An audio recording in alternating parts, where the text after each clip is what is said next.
മതിയട കുഞ്ഞിക്കുട്ട കളിച്ചത്. വന്ന് കിടന്നുറങ്ങാൻ നോക്ക്. പാതിരാത്രി കഴിഞ്ഞു. ഒരു കഥ പറഞ്ഞു തന്നാ ഞാൻ ഉറങ്ങാം മുത്തപ്പ. ശരി. പണ്ടൊരിടത്തൊരു കാക്കയുണ്ടായിരുന്നു. ആ കാക്കയ്ക്ക് ഭയങ്കര ദാഹം തോന്നി. അപ്പൊ കാക്ക വെള്ളം തെരഞ്ഞിങ്ങനെ പറന്നു നടന്നു. ഛേ, ഈ ദാഹിച്ച കാക്കയുടെ കഥയല്ല, അതൊക്കെ എല്ലാവർക്കും അറിയാം. എനിക്ക് നല്ല അസൽ ഒറിജിനൽ കഥ പറഞ്ഞതാ. ഒറിജിനൽ കഥ വേണോ? ശരി, ഇന്ന് ഞാൻ നിനക്ക് മാടന്റെ കഥ പറഞ്ഞു തരാം. മാടൻ? ചെമ്പനംകാട്ടിലെ മാടൻ. അവനൊരു കോവിലിലല്ല കാവൽ നിൽക്കുന്നത് കുഞ്ഞിക്കുട്ട.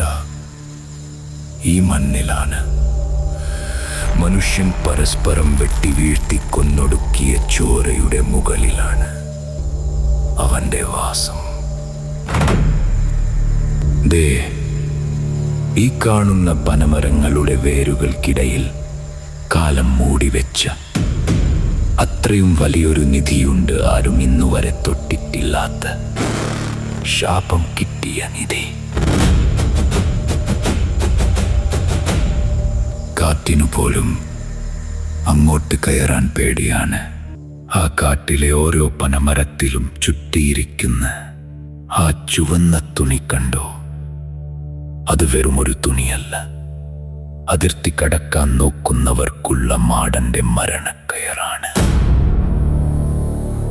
ആ നിധി മുഴുവൻ അവന്റേതാണ്. അവൻ മാത്രം കണ്ണുവെച്ചു കാക്കുന്ന അവന്റെ സാമ്രാജ്യം. ചെണ്ടയുടെ താളം മുറുകുമ്പോൾ ആ ചുവന്ന മണ്ണിൽ മാടൻ ആടിത്തിമിർക്കും. അവന്റെ കാൽ ചുവട്ടിൽ കിടക്കുന്ന ഓരോ സ്വർണ്ണ നാണയത്തിലും ചോരയുടെ മണമുണ്ട്.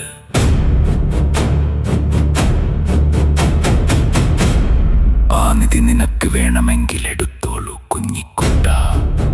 പക്ഷേ ഓർക്കണം, ആ നിധിക്ക് കാവൽ നിൽക്കുന്നവൻ അവിടെ മരിച്ചു വീണവരുടെ തലയോട്ടികൾ എണ്ണിയാണ് കാത്തിരിക്കുന്നത്.